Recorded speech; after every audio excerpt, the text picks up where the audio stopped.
Your Cup, Kuya Nats po ng Nats TV at Kay Jonald. Yes po, magandang gabi po. Yes po kayo yung nanalo na. Ano pong gagawin ninyo lalo sa transparency sa ating local government ng Taytay? Lalo na sa mga figurines. Ano pong gagawin natin? Yes. Una sa lahat, maraming salamat po sa pagpunta po ninyo, Kuya Nats. It's been a while, ha? Thank you. At unang-una ho, kung tayo mapagbigyan na maglingkod sa ating pamahalaang bayan, importante ho talaga ang transparency in governance. At naniniwala po ang grupo ng Sagip Taytay, kapag ho may people's involvement, yung accountability sa paggogobyerno nandiyan po. Siyempre, importante rin po na, alam nyo, isa yan sa mga hinihingi ng mga tao po ngayon. Naalala po ninyo sa Pasig, unang-una nagkaroon ng ordinansa patungkol sa transparency in governance. Sa Taytay po, sa totoo, na-file po yan. Ang walang iba kundi ang aking partner. Nakatabi ko po ngayon ang nag-akda po ng kauna-unahan din na transparency ordinance sa bayan ng Taytay. Bato ko po sandali kay Vice Pia Cabral. Magandang gabi po sa lahat po ng mga media po natin at mga nagsusubaybay po ng ating mga local media, supporters. Una-una sa lahat, nabanggit din po natin, no? Ang Transparency Ordinance noong nakaraang 2019, July 2019 ay pinasok na po natin sa loob ng Sangguniang Bayan na kung saan po nalungkot lang po kung dahil ito po ay nabinbin.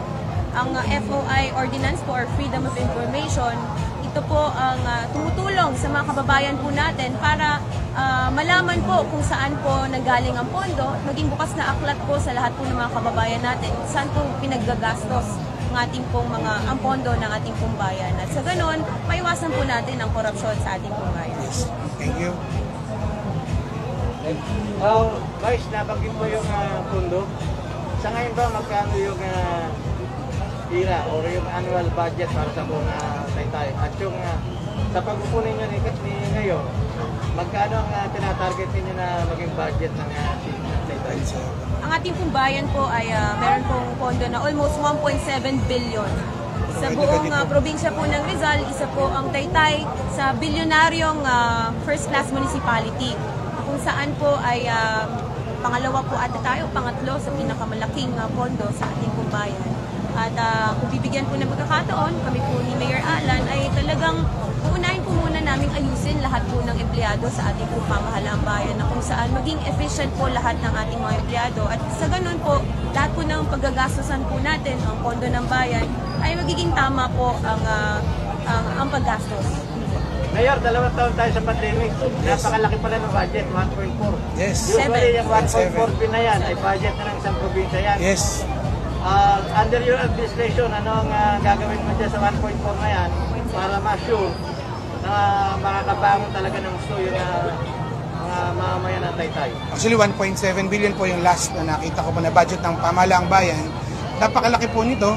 Actually, sa barangay, kung hindi nyo na itatanong, hindi man ho ganun kalaki ang budget po ng aming pamahalaang Barangay Dolores. Pero nagawa po namin na mailunsad ang mga programa during the lockdown, during the pandemic, at yung recovery programs na after the post-lockdown days. So, actually, ang nandyan po naman, nakaalat naman po ang lahat ng dapat gastusin. So, importante yung ma-maximize at ma-delegate ng gusto at ma-appropriate ng maayos lahat po ng budget sa ating bayan ng Taytay. Nabanggit yung sa barangay, no? Tapos na ba yung harassment sa inyo? Last time, ayaw aprobahan? Actually, hanggang ngayon po, for the record, hindi pa ho na-aprobahan pa rin ang budget po ng Barangay Dolores.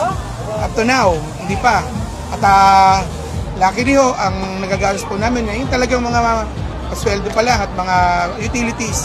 But ang tumabot po kami na hanggang panahon po na ito na nag-election ban na, election period, hindi na ho na-approve hanggang ngayon.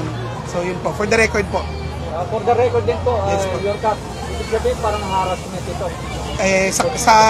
In form of that, hindi po naman ako naapektuhan dito. Ang naapektuhan ng buong Barangay Dolores. Napakalaki ho ng naging epekto dahil hindi namin nasagawa ang budget from January, February, March. Yung mga dapat pinurchase, hindi ho namin nabili dahil kailangan namin ng approval ng budget na ito. So, kung ano man po magiging tawag doon ng ating taong bayan, nasa sa kanila po, pero para sa akin, hindi po akong nawalan, kundi ang aking mga kabarangay sa Dolores. Dahil sa sitwasyon na yan, Mayor, natidelay kayo ng 6 months. Pagkaupo mo ba, bibigyan mo ng priority yung Barangay Dolores? Siyempre po, kung tayo, ang isang barangay naman po ay may local na autonomy. May sarili pamamahala po ang isang barangay. So sa atin po, sensya na po kayo ha. Ayan. Ang sariling barangay po, may sarili naman silang autonomy or local autonomy. So kung ano man po ang kayang maitulong ng pamahalaang bayan, kung tayo nandoon na, pantay-pantay ho, magiging pagtingin ng atin po pamamahala sa lahat ng 5 barangay sa bayan ng Taytay. Tulad ng sabi ko kanina, parang budget na ng probinsya ito, no? Yes. Ibig sabihin kasi malaki na rin yung populasyon ninyo. Opo. Pag malaki ang populasyon, marami rin basura. Yes. Ano ba ang balak ninyo para sa environmental issue? Alam niyo po, napakaganda. Kapag po ang pamahalaang bayan at pamahalaang barangay, 5 malaking barangay po ang nasa bayan po ng Taytay. Close coordination po ng pag-implement ng solid waste management, pag-maximize po ng pag-andar at pag-operate ng MRF. Doon pa lang, malaking bagay na po ang Reduce, Reuse and Recycle program po ng YES, program ni Governor Nini Inares. Ma-full implement lang po natin yun. Malaking kawalan po ang kabawasan sa basura ng bayan ng Taytay.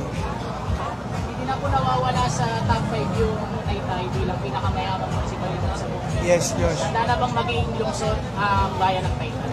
Alam po ninyo, ang bayan ng Taytay talaga namang matagal ng, when it comes to budget, income, talaga hong kaya na yan dahil kaya na po yan ng Taytay.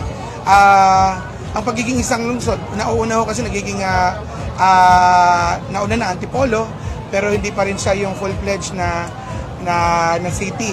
So, kung ano man po ang magiging pasya, hindi lang naman ho mayor ang magpapasya niyan, sa probinsya dadaan din po yan, sa konseho dadaan din po yan, at maging sa mga mamamayan, magkakaroon yan ng plebisito, kung anong desisyon ng nakararami at ng lahat ng mga kasama kong naglilingkod, doon po tayo. Kaya po ang pagpipiliin, gusto niyo po ba ng maging lungsod na ang bayan ng Taytay? Ang pagiging lungsod kasi, a sign of pag-unlad rin yan. So ako po, kung magkakaroon po ng choice, at again, ako lang po ay isang leader, pero kung ano ho ang talaga maririnig ko sa lahat ng aking kababayan, mapapakinggan ko through their message sa akin, tutugon po tayo sa anong gusto nila. Thank you. Bakit po sa Taytay ang napili ninyong pangalan? Yun, ako maraming salamat na natanong po yan. Alam po ninyo, itong aking mga kasama, pag nag-uusap kami, ang ibig sabihin po ng Sagip Taytay, pag-isahin, pasiglahin, at paunlarin ang bayan ng Taytay. Kailangan po natin siya dahil ang pagkakaisa, unity, isa po sa kailangan po natin ngayon yan. Post-pandemic po tayo. Kailangan po natin ng pagkakaisa mula sa 5 barangay, mula sa mga tao, mula sa namamahala. Then pangalawa, pagpapasigla, pagpapaunlad. Nasadlak po tayo sa krisis, nasadlak po tayo sa pandemya. Kailangan po natin talagang paunlarin at pagsiglahin po ang ating bayan. No more, no less. Wala po kaming ibig sabihin na masama, kundi ho talagang lutasin ang mga problema na hindi ho nagawang lutasin. Amen. Mayor, pero Sige po. Gusto niyo naman po na service community, bakit pinag-invite? Simula po nung ako ay konsehal, hanggang maging kapit na po ako for 8 years. Salamat nga ako kay Vice P at ang aking mga konsehal, natanggap yung pagkakaroon ng isang serbisyong may ngiti. Alam nyo, gusto ko lang po ikalat at sabihin sa inyo, ang pagkakaroon po ng serbisyong may ngiti, ito yung openness, yung pagtanggalin natin ng barrier ng pakikipagharap sa mga tao. Dahil pag nakangiti ka, sa mahal nga ng bilihin ngayon, ng gasolina at ng lahat, ngiti na lang ang libre. Ibigay na natin sa mga kababayan natin yan. Amen po ba? Vice Mayor, Vice, kung nandyan na po kayo ng Vice Mayor, papayagan niyo po ba yung naging kalaban niya sa politika na kung sila may mga dapat na panukala, susuportahan niya rin po ba? Katulad sa nangyari sa Barangay Dolores, up to now, masasabi natin political harassment yung ginagawa hanggang ngayon ng isang mga. Unang-una po sa lahat, bilang kung bibigyan po tayo ng pagkakataon, bilang Vice Mayor po sa ating bayan, lagi kong aalalahanin yung bilin ng mga ninuno ko dito po sa Taytay na dapat pare-parehas po ang pagtingin sa ating mga kababayan. Ang politika, isang araw lang. At importante po na ibalik po natin yung tiwala ng ating po mga kababayan po sa atin. At kung ano man po yung mga nangyari dati, ang pinaka-importante po yung pagkakaisa, sinabi po ni Mayor Alan. Kung hindi po magkakaisa, lalo na yung mga namumuno sa ating pong pamahalaan, ay hindi rin po magiging maayos ang ating pong pamahalaan. So unang-una po ay kakalimutan po natin kung anumang kulay galing ang ating pong mga kasamahan sa konseho, babalik po natin ang respeto sa bawat isa. At yun po ang susi sa maunlad na pamahalaan. Guys, kapiraso lang, ano ba ang reaction mo doon sa sinasabing fake news yung ibinidyo mo na ayuda doon sa... Ano ba ang katotohanan no? Naniniwala po ako, una-una, ang fake news ay sabi-sabi. Pero yung ginawa po natin ay may video. So, ibig sabihin, hindi po ito fake news. At nakita po ng taong bayan, dahil bago po tayo pumunta doon, ay marami na rin pong mga kasamahan tayo sa munisipyo ang nagsabi po sa akin. Hindi naman po ko pupunta doon ng wala naman pong dahilan. At nakakalungkot lang po, no? Ito po yung sinasabi natin na sana nung pandemya, kasagsagan ng pandemya nila ito ibinigay sa ating taong bayan, hindi kung kailan malapit na ang So maasahan ba natin na third quarter nitong 2022, meron ng kasong iasa pa laban sa kanila? See. Depende po, manalo po muna Yeah. tayo. At if duty bound naman po kami na may grounds for filing of cases, okay naman po yan. Pero kung wala po at malinis at maayos naman ang mga records, kasi hindi naman po kami ang grupo na Bengador. Dahil unang-una po sa lahat, tayo naman po, papayagan naman po natin ito kung talagang para sa taong bayan. Yes. Kaya lang po, inamin po nung isa, nung ating pong katunggali, na personal po niya itong donasyon. Yo. Sinabi niya. So, unang-una, ang pagkakamali na ayon sa batas ay illegal po na magkaroon po tayo ng storage sa ating pong government facility. So, dapat dun pa lang ay naisip